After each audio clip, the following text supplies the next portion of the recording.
Bonjour, très heureux de vous retrouver encore une belle semaine. Il y a quelques instants sur ce plateau, on vous en fera part d'ailleurs dans la médiasphère. On faisait des pronostics sur le deuxième tour et vous allez voir, ils sont saisissants. Toujours plus d'images de son pour commenter l'actualité au programme de la violence, des coups bas, des peurs, des pleurs. Le tout à 20 jours du premier tour. On vous expliquera pourquoi chez Emmanuel Macron on craint le going dirty et pourquoi chez Mélenchon on pense au premier tour. Mais tout de suite, direction la planète Marseille.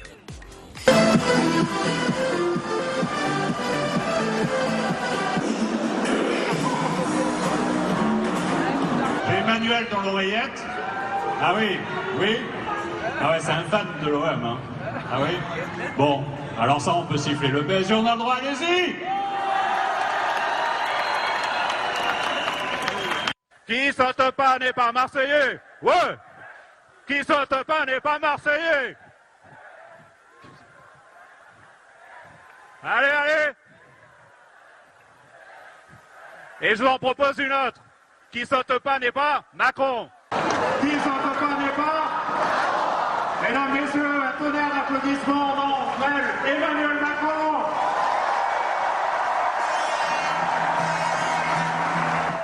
Eh oui, c'est un métier, bien évidemment, d'animer une salle. D'ailleurs, on parlera de cette salle. Il y a une petite polémique qu'on va lancer, d'ailleurs, ce matin dans la médiasphère. 6000 personnalités dans cette salle, disait la presse. Effectivement, il y en aurait beaucoup moins. Bonjour, Caroline Chevalon. Bonjour. Très heureux de vous avoir sur ce plateau, fondatrice de Code Conseil. Nous avons également, vous le connaissez, c'est un habitué de cette émission, Ludovic Delerche. Bonjour. Bonjour Christophe. Cofondateur de Doculix. Anne-Claire Ruel, bonjour. Bonjour. Fondatrice du board enseignante en communication politique à Paris 13. Et Stéphane Attal, bonjour. Bonjour. Fondateur de l'agence Les Influenceurs. Marseille, planète Marseille, ça continue. Je vois quoi? Je vois des Français! Vous alliez le faire gagner parce que c'est notre projet! Vive la République! Vive la France!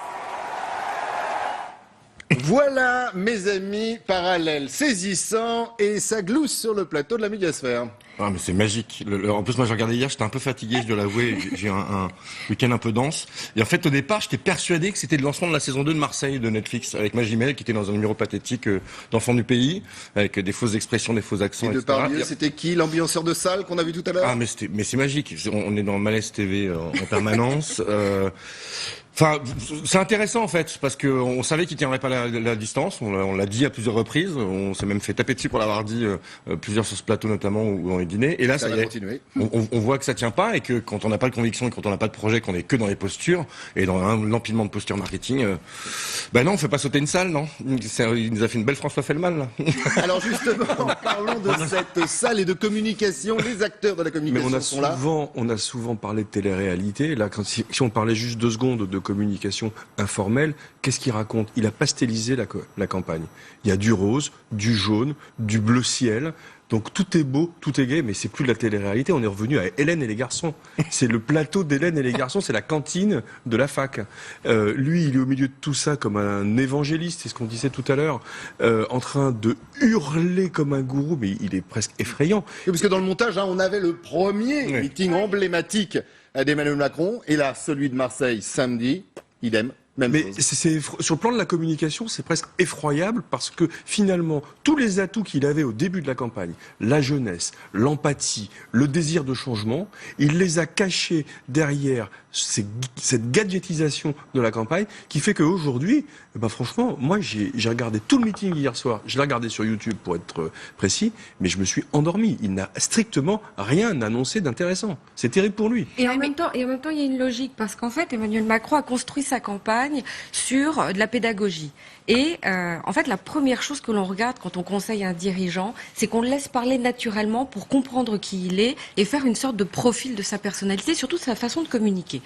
Dans les grandes lignes, il y a 3 profils. Vous avez les émotionnels, type Mélenchon, Le Pen, qui parlent avec leur cœur, qui parlent avec leurs émotions. Vous avez les factuels, comme Hamon, Fillon, qui sont des hommes très structurés, qui répondent par des faits.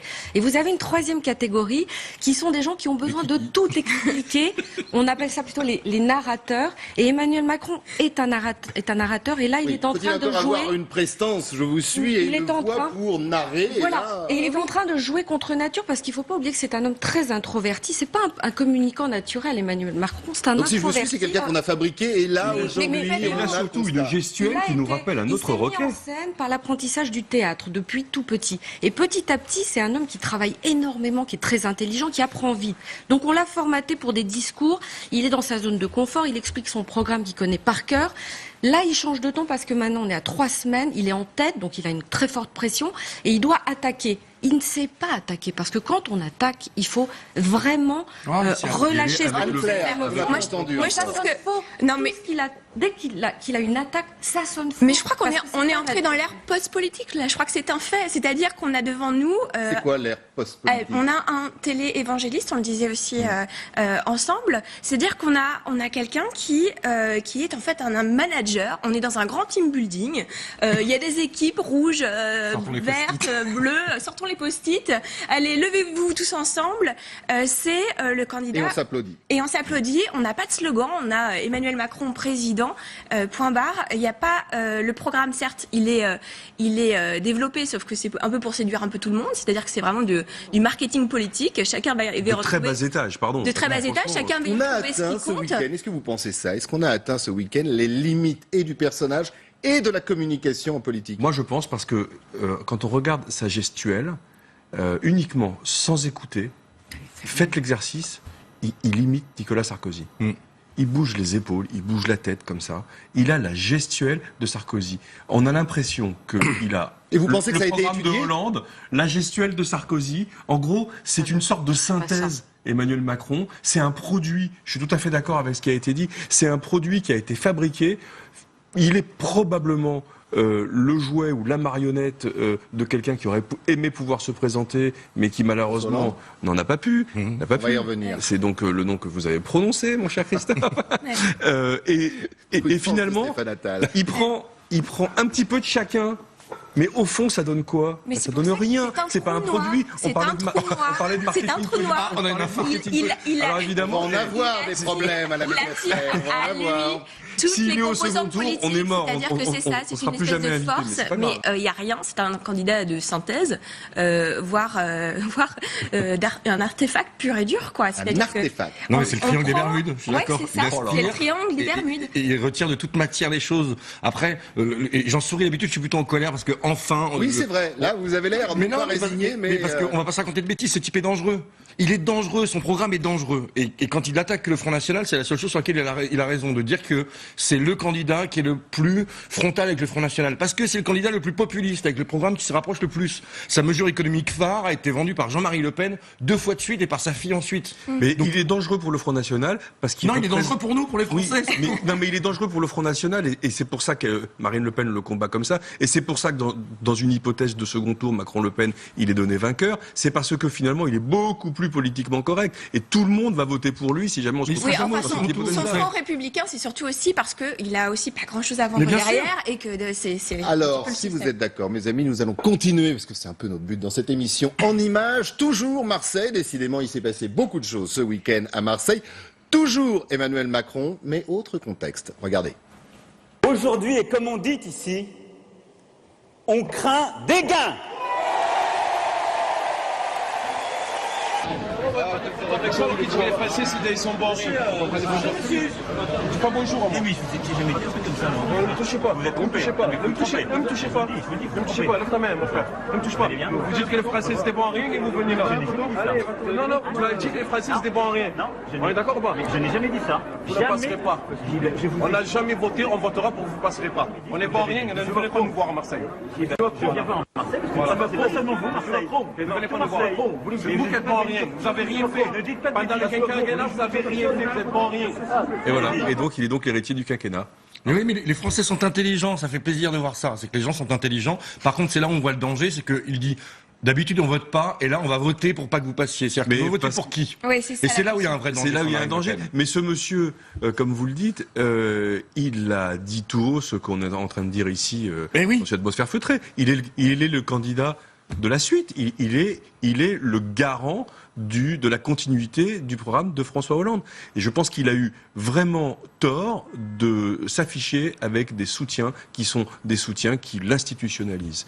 Il avait une stratégie de rupture. Il a été parfois victime de ses soutiens, notamment le dernier la semaine dernière. Non mais enfin, ses soutiens, quel soutien? Enfin, il ratisse large.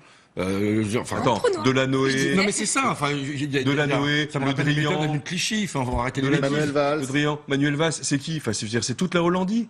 Toute la Hollandie. Pas seulement. Mais d'où l'image à Estrosi, ce d'ailleurs. monsieur en question, là, il se rappelle de ça. On va y revenir sur cette image parce qu'elle a fait couler beaucoup d'encre. Alors des attaques, il y en a eu. Je vous le disais, des pleurs. L'idée quand même de rendre coup pour coup entre les candidats. Et puis il y a cette image. Stéphane Attal essayait de la dessiner, voire de la contourner. Eh bien, on l'a, une image d'ailleurs. Un nom aussi, c'était milieu de semaine dernière. Elle venait de François Fillon. Il a continué autre meeting. C'était en Corse. Écoutez. Il faut faire éclater notre volonté d'alternance, celle d'une alternance forte, pas d'une alternance molle. Faites tomber les masques d'Emmanuel Hollande ou de François Macron, peu importe. Nos compatriotes se moquent bien de ce bal masqué politique. Ils savent bien que sous un pavillon de complaisance différent, c'est bien la même marchandise frelatée qui se trouve dans les cales et c'est surtout le même équipage.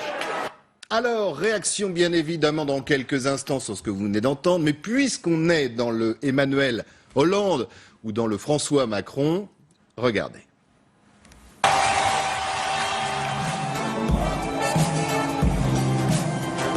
Bonjour à vous. Bonjour Marseille. Amis des Bouches-du-Rhône, amis de Marseille. Ville de mon cœur, je vois les Arméniens. Je pense aussi aux Italiens. Les Italiens. Aux Comoriens. Les Comoriens. Les Algériens. Algériens, Sénégalais. Je vois les Maliens. Les Sénégalais. Les Maghrébins recrutés dans les villages. Les Marocains. Les Tunisiens. Et je n'oublie pas tous les autres.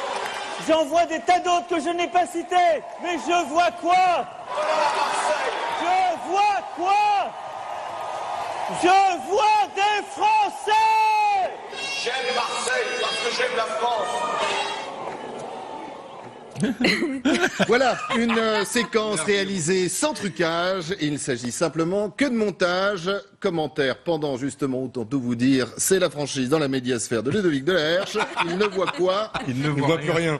Voilà. Non, mais sur la réaction des comédiens. Mais sur la réaction de Fillon, Non, mais c'est quand comme quoi même... une stratégie de communication assez limite. Elle a ses limites, sa stratégie de communication, et tout commence à s'effriter. Moi, j'ai lu quelque chose qui m'a interpellé ce week-end, c'est qu'il paraît qu'il est coaché par Mimi Marchand. Je ne sais pas qui était Mimi Marchand. C'est quand même une femme. Expliquez aux téléspectateurs qui est Mimi Marchand. Alors, Mimi Marchand, c'est une femme qui quand même donne toutes les images pour les paparazzi, de paparazzi dans la presse People. Et il semblerait, ça a été relaté par Vanity Fair, que Brigitte Macron était à un dîner avec Xavier Niel. Elle s'inquiète sur l'affaire de l'homosexualité de son mari. Xavier Niel lui dit, mais il faut absolument que tu sois coaché par cette femme. L'équipe de Macron tremble. Et en fait, c'est une femme qui a conseillé à Brigitte Macron de poster, de faire la couve de Paris Match en maillot de bain. C'est aussi elle qui a conseillé à Macron de mettre des banderoles, des couleurs un petit peu sur scène. Elle lui a dit quitte ton pupitre, il l'a pas fait. Elle est au premier rang de tous ses meetings. Mais et elle danse comme on l'a vu à Marseille. Et elle danse. Ça veut dire qu'Emmanuel Macron est coaché quand même par quelqu'un une folle et quelqu'un qui lui fait travailler sa voix. C'est quelqu'un, on lui a appris à parler marseillais en 48 heures et on voit bien les limites de sa communication. Oui. C'est mal passé. Il a très mal dit, hein, franchement. C'est ce qu'on appelle un flop, mais quelle erreur de com. C'est du basique, quoi. On ne peut pas employer l'expression d'une région dans laquelle on va si on est décalé par rapport à cette expression. Il est en décalage complet. Il sait même pas ce qu'il dit. Il ne comprend pas ce qu'il dit. Il ne comprend pas. Oui, alors il y a cette référence effectivement à Ayam. complètement raté cette référence à IAM, donc c'est vrai que moi je vous rejoins totalement. On a l'impression que bon, la prochaine fois, s'il va à Reims, il va faire de l'électro, s'il va à Toulouse, il va faire du ska. Enfin, on se demande un peu ce qui. Il va parler champagne à passe, quoi. Reims. Il va pas. Ouais, c'est exactement. Voilà. Il n'a pas parlé football, par contre, il a eu tort. Oui. Non, mais il y a l'histoire de Ryan, l'écharpe c'est plus quand grave. même du PSG, jetée à la foule en disant, il l'avait déjà fait, hein, d'ailleurs Emmanuel Macron, que son équipe de cœur était l'OM. Mais ça, c'est nul. Il aurait pu parler football bien autrement. Je veux dire, la religion marseillaise, c'est le football. S'il avait voulu créer de l'empathie, il aurait dû faire autre chose sur le football. C'est là où moi, je veux dire, on parle politique, mais on parle communication ici. Oui. Et donc, il faut raisonner uniquement en termes de communication. Quand on attrape les codes. Mais est-ce que justement, alors je vous laisse finir, pardon, excusez-moi, mais par rapport à ce que disait Caroline. Une cible, il faut la travailler. Vous avez attesté. travaille pas, enfin, c'est terrible, quoi. Non, mais le coup de l'écharpe, c'est évident. C'est que vous êtes dans une salle. Et Oui, les mais artistes. encore une fois, est-ce que c'est justement, vous êtes des spécialistes de la communication, est-ce que on n'a pas atteint les limites de cette Non, mais en fait, communication le coup de l'écharpe, c'est très significatif et c'est très représentatif. C'est que on est dans une salle où les gens dorment. Moi, j'ai fait des meetings de Macron, on se fait chier. Il y a aucune conviction, il y a rien qui porte. Oui. Et donc, quand on arrive à Marseille, quand on balance une écharpe du PSG, c'est censé électrifier tout. Pour réveiller. Ouais. Exactement. Les gens sont censés hurler, etc. Parce que pour réveiller une salle qui en fait s'endort. Parce que vous les réveillez avec quoi? Avec la taxe sur les prestations sociales? Mais non. Donc, Alors en parlant de salle, autant tout vous dire, on va essayer de voir si pendant l'émission on retrouve ces images. On en a trouvé, hein, bien évidemment, mais elles sont difficilement diffusables en termes de qualité, pour tout savoir, sur cette fameuse salle. Beaucoup dans les médias ont dit, je vous disais en ouverture de l'émission, 6000 personnes à Marseille. En fin de compte, la salle pourrait contenir que 3000 personnes. Et dans certaines images, on voit que cette salle était à moitié pleine, ou au quart vide. En tout cas, voilà. Regardez, justement, l'image, vous voyez. Après, ça, c'en est une. Il y en a d'autres, bien évidemment. On essaiera de vous montrer ça. Rapidement, Il y a le premier front, et puis derrière, il y a personne. Rapidement sur les propos par rapport à Ayam. Là, par contre, c'est grave. On peut sourire, rire, parce qu'il sera pas au second tour. Maintenant, on le sait, on est tous ravis. Mais par contre, sur Ayam, c'est grave. Parce qu'on prend un morceau emblématique d'un groupe marseillais, mais qui en fait parle pas que de Marseille. Il parle du déterminisme social, qui fait que quand on est un enfant et qu'on est dans une famille pauvre, c'est beaucoup plus compliqué que quand on est dans une famille riche. Et ce texte est splendide. Il est beau, entre cache doré, cache d'acier, etc. C'est ciselé, c'est du Ayam. Et alors, soit c'est un neuneu qui a juste repris le texte et qui a pas été foutu d'écouter le titre, mais c'est vraiment de l'incompétence. Et qui n'a pas compris le sens. Soit c'est du cynisme, parce qu'il commence sa phrase par « Non, nous sommes bien tous nés sur la même étoile ». Donc l'air de dire « Ayam, vous avez tort ». Et là, c'est une grosse erreur. Et là, c'est une erreur et un cynisme qui, là, par contre, est beaucoup plus grave et beaucoup plus indigne, en fait, que simplement Kiki qui fait de la politique. Moi, je vais vous dire, malheureusement, il est dans la superficialité totale. Mais bien sûr. De tout. Tous les sujets qu'il adresse, il les adresse de façon superficielle. Je suis pas certain qu'il ait vraiment lu le texte de cette chanson sublime, tel que vous l'avez écrit. Mais non, pourquoi? Parce je suis que pas c'est un candidat certain de l'image. qu'il s'intéresse au football. On parlait de l'image Closer, Voici, Gala, enfin tous les magazines People. Et c'est un candidat de l'image. Et de la posture. Et de la posture. Il était le un seul candidat de dans cette la campagne couleur. à pouvoir parler aux jeunes. Il a 39 ans. Je veux dire, il est quand même beaucoup plus proche de quelqu'un qui a 25 ans qui va voter pour la première ou la deuxième fois Alors justement, que les autres. Il y a quand même quelque chose Et il y a que Mélenchon qui fait ça. Oui, il y a quelque chose qui me trouble C'est sur terrible. sa communication orale. Je regardais C'est à vous, et en fait, la journaliste l'attaque sur le fait qu'il ait accepté de montrer son couple dans les médias. Et il s'énerve, il dit, mais bon sang de bonsoir. Est-ce que vous employez cette expression à 38 ans dans sa communication? Même à 50, Non, mais je vais vous dans dire, sa madame. communication, parfois, il dit naguère. Voilà. Et je trouve qu'il y a un décalage entre sa femme, qui, Mais vous le disiez tout à pardonnez-moi, l'heure, que je Caroline. trouve très belle, Vous disiez- c'est une femme qui est très intéressante, qui ne fait pas son âge, et un homme de 39 ans qui se dit être révolutionnaire, qui veut amener. Mais vous l'avez dit tout à l'heure, etc., Caroline, et c'est qui la emploie un différence vocabulaire entre ce très qu'il est étonnant. certainement et peut-être d'ailleurs, et l'image qu'on veut bien lui Et donner. c'est le packaging, on en revient au candidat marketé. C'est on dirait un étudiant dès que en je commerce. je vais dire mais bon sang de bonsoir. Mais ça Alors, allez-y. Sapristi. Oui, maintenant on va parler comme ça chez vous, Christophe. Bon, il y a de l'image, il y a aussi de la politique, bien évidemment. Toujours Emmanuel Macron, son ennemi François Fillon, règlement de compte entre les deux hommes. On va commencer, bien évidemment, par Emmanuel Macron. C'est devenu un clan qui joue sur la revanche, qui ne promet que cela. Il va venger. C'est un clan aux pratiques inacceptables, qui ne propose plus rien, qui hier encore a fait siffler un représentant de la famille gaulliste. Alors, il joue Il n'est vide. pas habité. Il n'est pas habité, c'est-à-dire comédien. qu'on sent que ce sont des phrases préparées et qu'il ne se les est pas appropriées. Et c'est ça qui dérange, je trouve, à l'image. Il interprète un rôle qui lui a probablement été écrit par d'autres, dont on peut supposer qu'ils sont François Hollande, son épouse et je ne sais qui encore.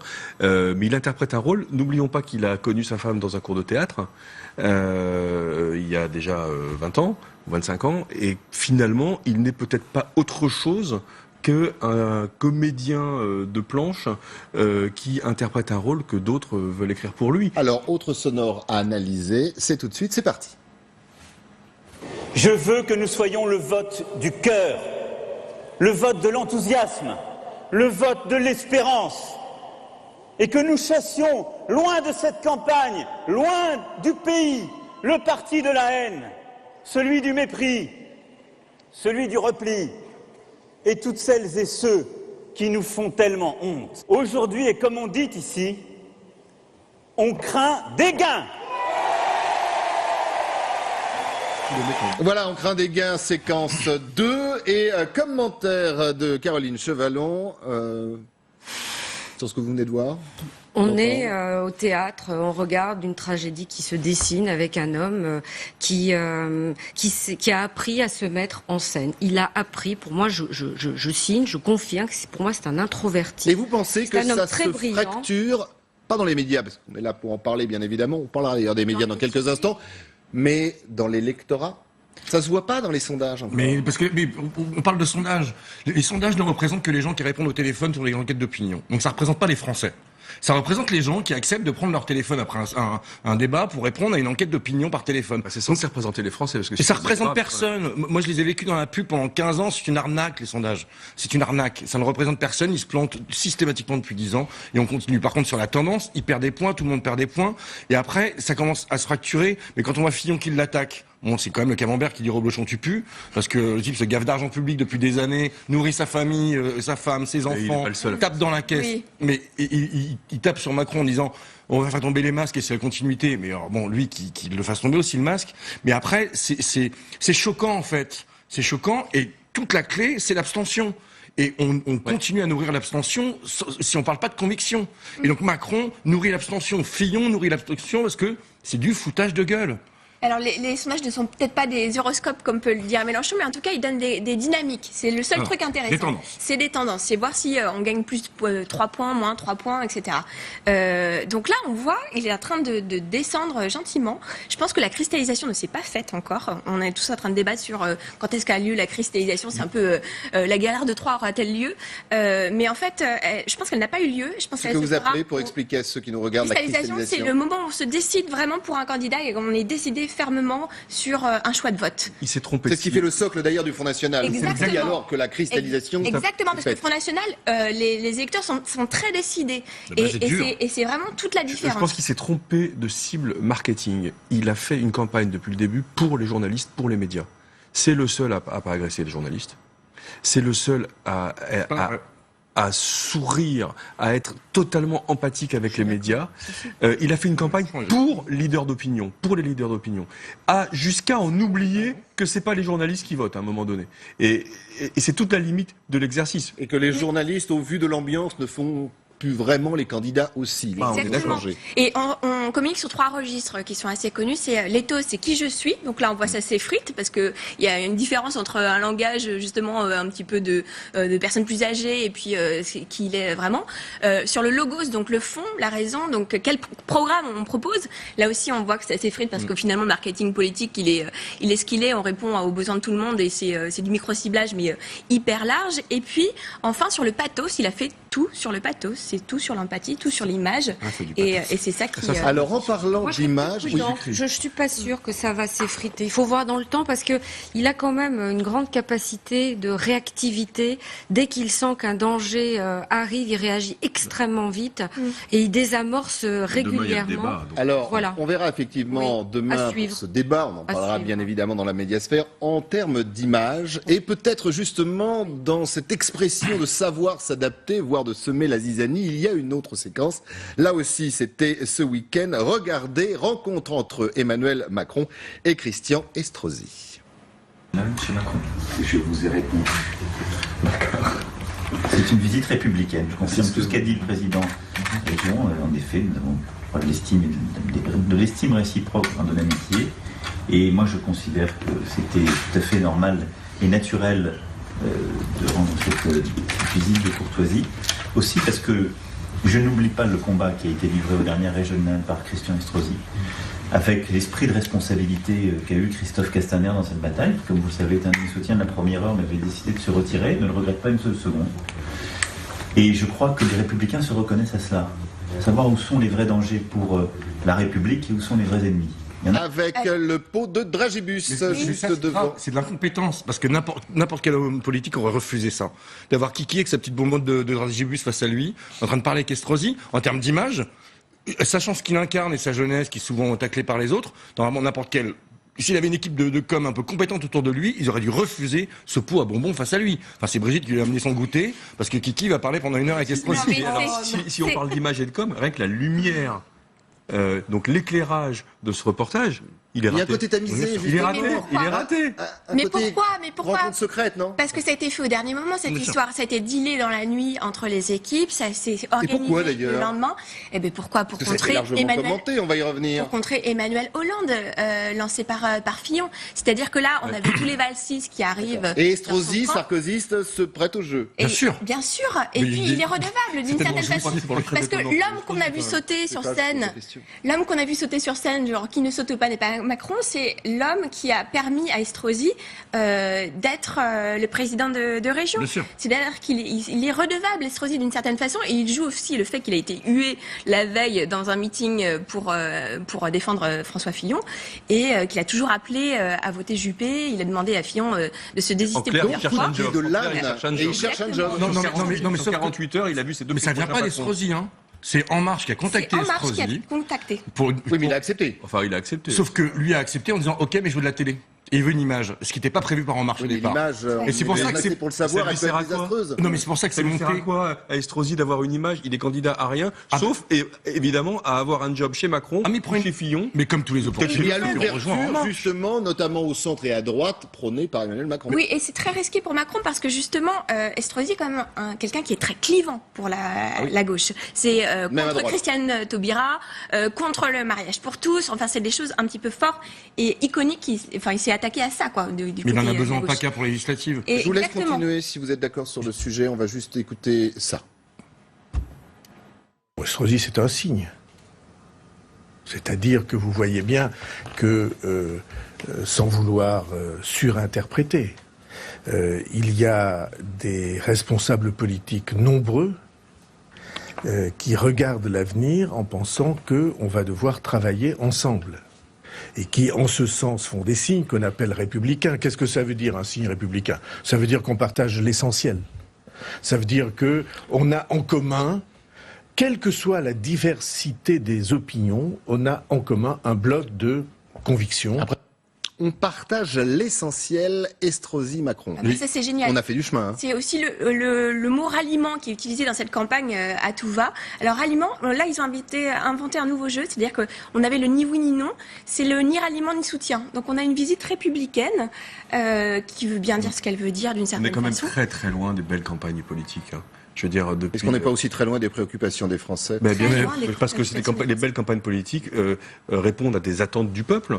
Et aujourd'hui, la campagne politique, elle répond soit à des attentes des réseaux sociaux, soit à des attentes des journalistes. Non, mais moi, j'ai juste une citation que je trouve assez intéressante, qui dit Estrosi, c'est la banalisation du discours de l'extrême droite qui ne cesse de préparer un nid douillet au Front National. Mais là, ça, c'est le mouvement En Marche il y a 1 an. Donc on voit la profondeur des convictions, et ça, c'est grave, parce que c'est pas tellement parler aux Français de leurs problèmes, parce que ça, c'est pas très intéressant. Mais le fond pédagogique, de réconcilier avec la vie politique, avec la vie citoyenne, de construire un projet, et en plus, d'arrêter de mentir. Parce qu'on continue de mentir. Ce matin, la Bourse de Paris est en train de battre tous les records. Donc notre économie va très bien. Pourtant, ils nous disent que ça va très mal. Sur la xénophobie, le racisme, on l'entretient, parce que c'est ça qui est grave, en fait. C'est que non seulement la campagne est creuse, mais surtout, c'est pas de parler des problèmes aux Français. C'est surtout d'avoir une vraie logique de pédagogie, de réconciliation avec la politique et de reconstruction d'un avenir commun. C'est pour ça qu'on est vraiment dans l'ère post-politique. Exactement. Et je pense que c'est ça qui émerge, c'est-à-dire que c'est le candidat du moment. c'est-à-dire le candidat qui ne parle pas du sens, justement, qui est sur la forme et sur l'image, et il agrège un peu tout ça. Est-ce que vous voulez entendre une réaction politique à ces séquences qu'on vient de voir et vous allez pouvoir continuer sur le terrain où vous étiez. C'est parti. Monsieur Estrosi à Marseille reçoit Monsieur Macron. Et chacun de déballer le grand jeu de courbettes, de déclarations inamourées, de promesses de travailler ensemble. Quand ça? Demain? Non! Aujourd'hui! Dès maintenant! Et pourquoi faire? Faire reculer le chômage, l'insécurité, mettre à bas le terrorisme, le communautarisme? Non! Faire battre le Front National! Voilà. Elle fait du Le Pen, mais elle le fait très bien. C'est ça. J'allais dire, on est loin de la com, entre guillemets. On est dans le fond. Bah non, elle est aussi dans la com, mais elle en a besoin. On n'est pas dans le fond. Elle est à l'école de son père. C'est que de la com, parce qu'elle fait de la on est dans le fond de cuisine du Front National. Exactement, c'est ça. Elle est toujours dans la victimisation. D'ailleurs, je pense que... Sur le contenu, bien sûr, on est dans le fond de cuisine. Mais elle irradie l'écran par rapport à Macron. C'est terrible. J'ai pas du tout envie d'avoir à dire ça, évidemment. Mais elle est super forte, quoi. Elle occupe tout l'écran. Elle est tribun ou tribune, je sais pas comment on le dit au féminin. Mais c'est une Le Pen, c'est une vraie Le Pen. Donc c'est quelqu'un qui est capable d'arguer les foules. C'est intéressant parce que je trouve que Marine Le Pen, elle a grandi avec la politique et on le voit bien dans les images. C'est-à-dire que quand elle a 18 ans, elle est vraiment la fille de l'adolescente un peu rebelle. Après, on va sentir la femme. Et aujourd'hui, je trouve qu'elle est dans des codes de communication de la maman protectrice. Et ça se voit quand elle apostrophe des électeurs dans la rue. J'ai vu une image où elle disait à l'un d'entre eux, bon, vous avez terminé, je peux causer maintenant? Et on avait vraiment l'impression que c'est la maman qui va dire à table, qui tape la main sur la table. C'est Alice Sapritch dans Folcoche. Voilà. Alors, autre communication, autre élément qui revient assez souvent et très souvent, bravo pour l'image dans cette campagne. Alors, ils l'ont tous fait, notamment ce week-end, la presse. Et comme on parle de presse, on va revenir avec Marine Le Pen. Ça pourrait résumer ce que pense une bonne partie des candidats d'ailleurs. Les médias se déchaînent pour tenter de nous atteindre de leurs flèches venimeuses. Le but ne sera pas de commenter avec neutralité et déontologie, mais de dénigrer, de caricaturer, parce qu'ils ne savent faire que cela dès que j'ouvre la bouche. Sûrement auront-ils à peine écouté le discours d'ailleurs, mais plus un Français n'est dupe de cela. Les médias encore. Mais elle est super forte. On parle quand même d'un parti qui a organisé une fraude fiscale à grande échelle avec des sociétés écrans qui vendent des kits de campagne qui sont remboursés avec l'argent public. Donc c'est une escroquerie à grande échelle. L'assistant parlementaire qui était organisé, on a les mails, etc. Ouais. On a quand même quelqu'un qui est sur scène avec marqué au nom du peuple, alors qu'elle a tapé dans les poches pour pouvoir nourrir des gens qui sont. Enfin, le Front National s'est construit avec des gens qui ont des noms à particules. On parle de noblesse installée. Elle a été nourrie. Mais alors là, envie de retourner vers les médias, ça ne passe pas. En tout cas, ça a du mal. C'est pas François Fillon. Et on a quelqu'un qui parle aussi à l'électorat le plus populaire, alors que c'est quand même quelqu'un qui vient aussi d'une grande bourgeoisie. Il y a une espèce de hiatus comme ça, et pourtant tout passe. Tout est calculé dans les vêtements. D'ailleurs, je sais pas si vous l'avez vu. Tout simplement parce qu'on s'y attend. La concernant. Sur l'Europe, c'est évidemment s'y attend. Ce qui a provoqué l'affaire Fillon, c'est qu'on s'y attendait pas. Le peuple ne s'y attendait pas, et il a provoqué un effet de sidération suite aux révélations du Canard enchaîné, qui a cristallisé sur les affaires. Mais avec elle, on s'y attend, ça a toujours été comme ça. Sauf son père est un magouilleur, je suis entièrement d'accord avec vous. C'est un grand enfumeur. Sa fille pareil, il va savoir si les deux sœurs c'est pas la même chose aussi. J'en sais rien. Mais la grande différence, effectivement, c'est qu'elle n'a jamais dit qu'elle était irréprochable. La grande différence avec Fillon, c'est ça. C'est d'ailleurs ce qu'il a regretté ce week-end encore, François Fillon, quand il a dit, voilà, je l'ai dit et c'est pour ça que tout le monde m'est tombé dessus. Bien sûr. J'aurais pas dû le dire, c'était une erreur. Pas le fond, d'ailleurs, mais la formule était une erreur. Mais en plus, il y a un fond je vais vous raconter une scène avec Marine Le Pen que j'ai vécue il y a quelques années. Il y a un fond chez elle qui est assez intéressant. Je me suis occupé d'une école de rugby pendant très longtemps et son fils jouait à Suresnes. Et donc, j'étais moi avec le Racing et toute l'école de rugby du Racing. Et elle vient chercher son enfant. Et elle sait que c'est le Front National. Elle a l'habitude de l'hostilité des gens, etc. Et on voit qu'elle balaye et rapidement, Moi, je me suis battu toute ma vie contre Front National, donc ça devait ça devait se voir. La seule personne qu'elle a targetée, c'est moi, et pendant 2 heures, elle m'a pas lâché. Et elle est redoutable, parce qu'elle est habile, elle est intelligente, c'est une femme cultivée. Donc tout est bien travaillé, et elle aime cet affrontement d'aller tout le temps au plus difficile. C'est la grande différence qu'il y a 2 grands populistes aujourd'hui, qui sont elle et donc Macron. La grande différence, J'allais vous poser la question, vous voyez. Mélenchon un petit peu quand même. Parlons pas de Mélenchon il y a 5 ans. On va en parler pourtant dans 2 minutes. Mélenchon aujourd'hui, c'est très différent en fait. Et sur le fond de son programme, il a un fond populiste depuis très longtemps. Si on regarde son programme là, il n'y a rien de populiste dans son programme en réalité. Vous parlez de Mélenchon. Et vous savez quoi? On va en parler tout de suite. Quelle transition! Ah, c'est bien, c'est préparé. Oh là là là là là là là. Mélenchon, on l'a titré comme le 3e homme. Lui pense peut-être le 2e, et certains, pourquoi pas, sur ce plateau, pensent même premier homme. En tout cas, on l'écoute parce que Mélenchon a un poids, Mélenchon a un appui, les astres. Il est vrai que depuis plusieurs jours, les horoscopes nous sont favorables. Eh bien, si ça sert à donner du cœur à l'ouvrage, tant mieux. Et il ne faut pas renoncer à l'enthousiasme qui nous saisit à l'idée d'une victoire qui hier semblait impossible et aujourd'hui semble se rapprocher de nous. Alors on va parler fond, on va parler forme, et Stéphane Attal en parlait en regardant les images, en disant les images, le public, les jeunes. Les jeunes, la densité, la compacité de la foule, il parle à des fans. Le dernier qui a été élu par des fans, il s'appelle Trump. Hein. Ouais, mais ça n'a rien à voir. Ça n'a rien à voir quand même. Ça n'a rien à voir quand même. Là, ce qui est intéressant dans la scénographie, c'est que c'est vraiment du stand-up, quoi. C'est-à-dire Je que tu vois fais quand un même show. ce que veut dire Stéphane Attal, c'est-à-dire que Merci, Christophe. ne fait pas un parallèle entre Non, il y a Trump et une Mélenchon, notion de mais forme, mais qui est pas déclenchée sur pour les mêmes ce raisons. mouvement De fond. Oui, mais Et autant tout dire à celles et ceux qui nous regardent, même dans les médias. Mais bien sûr. Mélenchon est en train de séduire. Mais bien sûr. Mélenchon est en train d'avoir un traitement particulier, des Mais- commentaires Il parfois. fait 3 pages dans Mélenchon le JDD travaille ce ça dimanche. depuis des années. Mélenchon a commencé à aussi pacifier un peu sa communication. Il utilise la communication non violente, donc il Est-ce qu'il fait se fait d'ailleurs, plus c'est une rond. bonne question, je vous pose la question. Il se fait plus rond là dans Voilà. les médias. Est-ce qu'il a une communication, Mais bien vous dites sûr. qu'elle a changé, de gagnant En fait, ou d'homme du deuxième tour? Non, en fait, je pense que c'est pas qu'il a une. Enfin, il sera au second tour. Vous avez des sondages qui sont faits en face à face, qu'il annonce comme pour les Français, c'est la personnalité. Je le note. Et on a, Allez. Il sera au deuxième tour. Combien de il est différence montant. sur Mélenchon 9h44. En fait, la grande différence dans la communication, c'est que Mélenchon s'est aperçu que son personnage nuisait à son propos. Oui. C'est-à-dire que l'homme énervé, grognon, etc., nuisait au fond, parce qu'en fait, le fond de son programme n'a pas changé quand on regarde et qu'on remonte en arrière. Il maltraite les dit médias. La même chose. Il maltraite les médias, et donc il a accepté lui de se mettre en Et ça peut faire plaisir à son électorat. Et du coup, il rentre dans une posture d'homme d'État. Parce que quand il gomme l'individu pour dire mon projet est plus important que moi, donc vaut mieux que je la ramène un peu moins, même si par moment ça ressort, mais il fait un travail sur lui. Et là, il rentre dans une stature d'homme d'État. Et sans compter le second Mécaniquement. degré. Le second Lui degré, travaille voilà, pour beaucoup comme ça. intérioriser, alors qu'Emmanuel Exactement. Macron, vous nous l'avez expliqué tout à l'heure, lui travaille pour Extériorise le vide. Donc du coup, Hier, il a eu une C'est- en séquence termes sur de la santé communication, publique. en termes de communication, ils sont totalement opposés. Mais il y a une chose chez Jean-Luc Mélenchon qui est incroyable, c'est que je pense que c'est le seul à vraiment prendre du plaisir. On sent qu'en meeting, il prend du plaisir. Il est en communion avec son public. Parce que c'est pas évident hein, d'un seul coup. Mais contrairement aux autres, il fait une campagne tranquille. Mais complètement. depuis un an, Et il a Il pas est égal à changé. lui-même. Il n'y a pas d'affaire, il n'y a pas d'ennemi, personne ne le trahit. On va Mais parler de pourquoi trahison dans quelques Pourquoi Parce instants. qu'il a un Mais socle de franchement. conviction qui est très ferme, c'est-à-dire qu'il est vraiment très solide sur ça.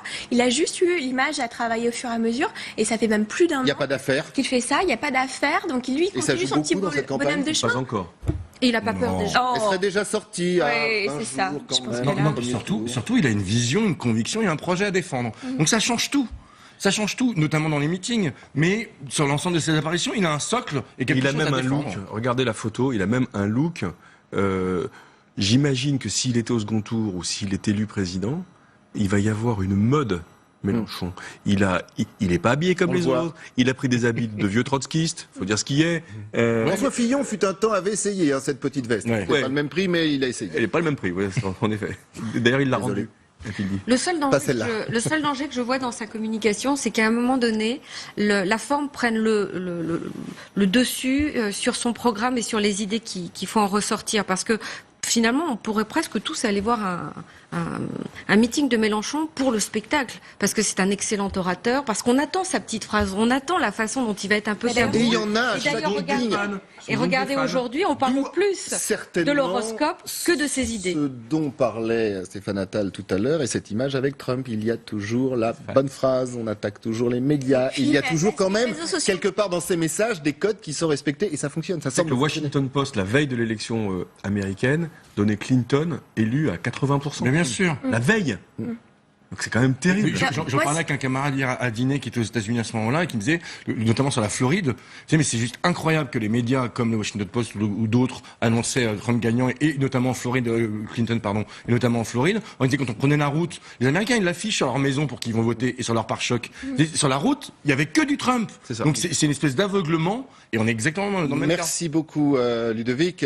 Décidément, nous avons vraiment préparé les transitions. C'est le numéro de parce que quand on prend la route, on peut prendre la route avec une caravane. Et justement, oui, elle est très dure celle-là, ce matin, 8h30, je vois que ça réagit pas tellement sur le plateau, 8h30, il y a un autre, regardez, candidat qui lance la caravane du revenu universel, le cœur qui bat la France, bien sûr, le pauvre Hamon, une campagne difficile, lâchée, trahie, il essaye, il espère, la conviction, regardez sur ces images, elle n'est pas vraiment là, Ludovic de la Herche disait la vache. Je vous laisse le commentaire. Non mais c'est triste parce qu'il a fait une belle campagne. Enfin, il fait un bon programme, il a une belle campagne. Sauf qu'il est aidé par personne. Il est trahi par tout le monde. C'est le seul qui parle d'amour. On en a déjà parlé. Son discours d'investiture, le soir où il est élu aux primaires, enfin il est désigné par nos primaires, est magnifique. C'est l'un des plus beaux discours qu'on a entendu depuis très longtemps. Alors prendre des caravanes quand même pour expliquer son revenu universel sur lequel il est revenu, c'est un peu compliqué. Mais il faut qu'il aille jusqu'au bout, qu'il fasse griller les hérissons dans un caddie. Mais c'est la caravane, c'était le principe de Montebourg qui avait fait une caravane comme ça qui circulait un petit peu partout. D'ailleurs, l'idée... Ouais. Mais c'est vrai que l'image est assez désastreuse et en plus là les médias accentuent ça, c'est-à-dire qu'on va voir les gens justement qui sont passifs derrière, l'absence d'animation. Là c'est des images qu'on a tournées. Oui, mais il y a des images qui sont ressorties aussi dans le back-office des meetings, on le voit un petit peu tout seul et effectivement il fait une campagne tout seul. C'est le seul à faire vraiment campagne en plus, véritablement. Et voilà. Mais on le disait, Rantaine, c'est le seul aussi. Enfin, c'est l'un de ceux qui fait une belle campagne, une vraie campagne. S'il n'y avait pas autant de trahison, si certains n'avaient pas décidé de régler le sort du PS au-delà d'Hamon. Mais il a été le premier à trahir quand il était dans les frondeurs. Il faut savoir qu'il paye aujourd'hui ce qu'il a lancé il y a 2 ans et demi à peu près. C'est possible que ce soit ça, tout simplement.